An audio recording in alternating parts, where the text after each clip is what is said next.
그리고 앞으로 미국 증시의 방향을 결정지을 것은 반도체와 다른 빅테크 기술주들의 실적이라고 생각합니다.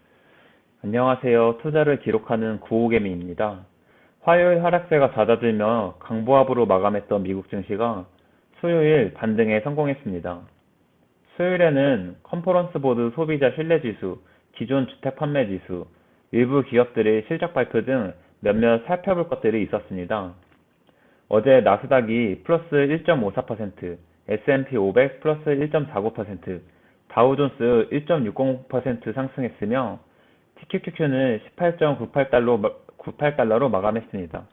저는 어제도 추가 매수가 없어 총 보유 수량은 1258주 그대로입니다. 수요일 주요 이슈를 살펴보면 우선 밤 12시 컨퍼런스 보드 소비자 신뢰지수가 발표됐습니다.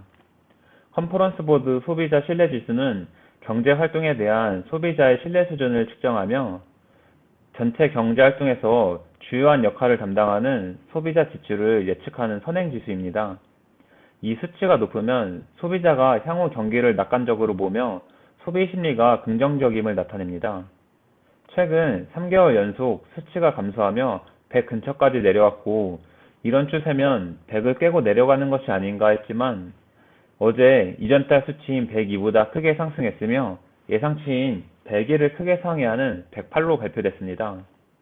불과 두세 달 전까지만 해도 컨퍼런스 보드 소비자 신뢰지수가 예상치보다 높으면 소비자들의 소비와 지출 여력과 심리가 강해 인플레이션을 부추긴다는 점에서 시장은 이를 악재로 받아들였지만 경기 침체와 그로 인한 기업 실적 악화에 더 주목하고 있는 현 시점에는 예상치보다 잘 나와 개인 소비가 무너지지 않았다는 것을 호재로 받아들이고 있는 듯합니다. 어젯밤 12시 소비자 신뢰지수와 함께 기존 주택 판매 지수도 같이 발표됐습니다.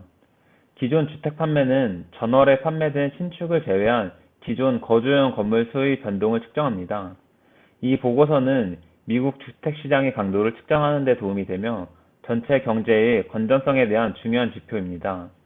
기존 주택 판매는 11월 409만 개 정도로 전달 수치와 예상치를 크게 하회했으며 전달 대비 마이너스 7.7% 감소하며 예상치를 크게 하회했습니다.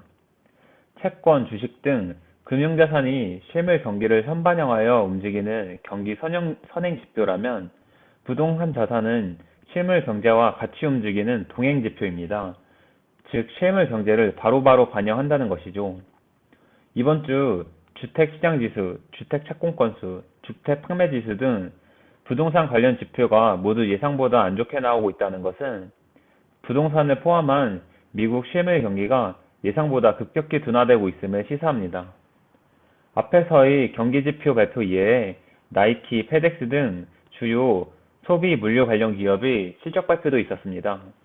나이키는 소매 판매 둔화 우려에도 매출이 예상치인 12.58 빌리언 달러를 상회하는 13.3 빌리언 달러로 발표됐으며 주당 순이익 EPS는 예상치인 0.65 달러를 크게 상회하는 0.85 달러로 발표됐습니다.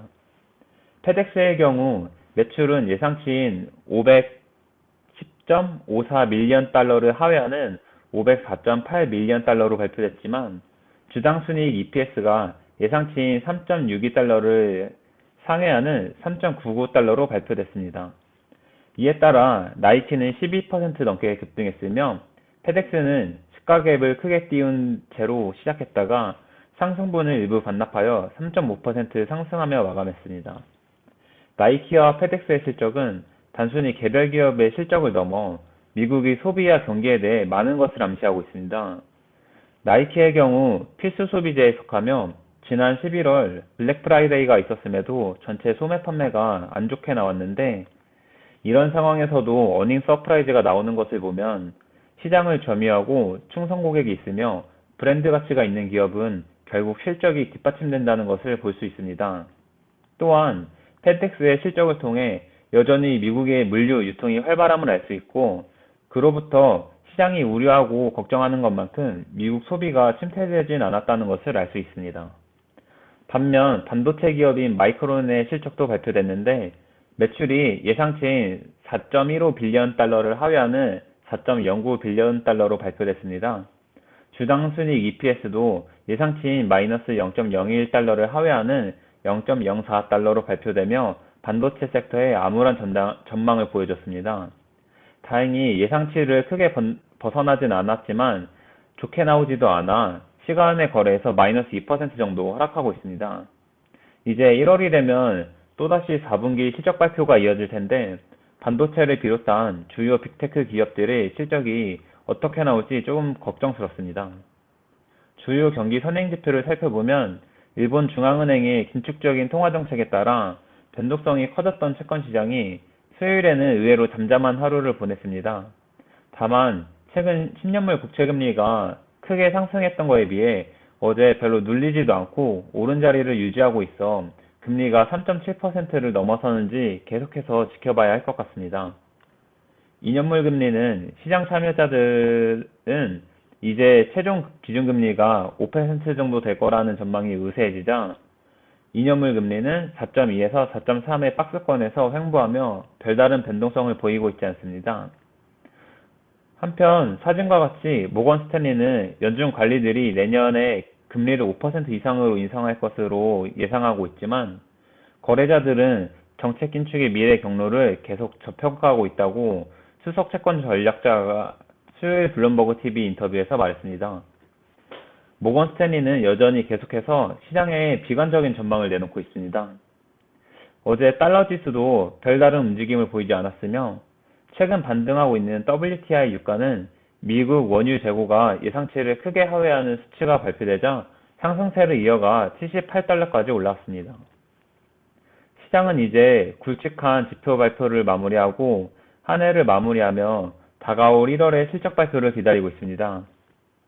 지난 CPI 발표 이후 물가가 잡히는 것이 기정사실화되자 시장은 이제 물가보다는 경기 침체와 기업 실적에 주목하고 있습니다. 그러나 최근 시장이 크게 하락한 것은 경기 지표들이 좋게 나오지 않아 미국의 경기가 침체되고 그에 따라 기업의 실적이 안 좋아질 것을 미리 선반영했기 때문입니다. 시장이 이미 기업의 실적이 안 좋아질 것을 알고 이를 선반영시켰습니다. 그러나 오늘 나이키나 페덱스를 보시면 아시겠지만 기업 실적이 예상보다만 좋게 나온다면 선반영하여 끌어내렸던 주가를 다시 되돌리며 언제든 급등이 나올 수 있습니다. 그리고 앞으로 미국 증시의 방향을 결정지을 것은 반도체와 다른 빅테크 기술주들의 실적이라고 생각합니다. 개인적으로는 수출 비중이 큰 대부분의 빅테크와 반도체 주식들이 최근 달러 지수가 크게 하락하고 있어 환차손 감소로 인해 의외로 예상보다 좋은 실적이 나올 수도 있다고 생각하지만 이번 마이크론 실적이 안 좋게 나온 것을 보면 역시 아무도 예측할 수 없다는 것을 알았습니다. 지금같이 고금리의 안 좋은 경기 상황에 어떤 기업도 단기적인 실적 악화는 피할 수 없습니다. 그러나 이런 상황에서 살아남은 기업은 결국 시장 점유율을 확대하며 시장을 더욱 독점해 장기적으로는 기업에 긍정적으로 작용하게 될 것입니다. 그러니 한 분기 실적에 너무 일희일비하지 마시고 본인이 투자하시는 기업이나 TQQQ의 장기적인 가치와 펀더멘탈을 믿고 초연하게 투자하시길 바라겠습니다. 오늘 밤에는 실업수당 청구 건수가 발표됩니다. 연준이 고용시장을 강하게 어필하는 만큼 고용지표는 시장이 중요하게 생각할 것입니다. 수요일 미국 증시와 TQQQ의 반등이 단순히 기술적 반등일지 아니면 추세적인 반등일지 알 수 있을 것 같습니다. 목요일 미국 증시도 좋은 모습을 보이길 기대하며 영상을 마치겠습니다. 내용이 유익하셨다면 좋아요, 앞으로 구호개미 투자 과정이 궁금하시면 구독, 미국 증시나 투자에 대한 의견은 댓글로 부탁드립니다. 오늘도 영상 시청해주셔서 감사합니다.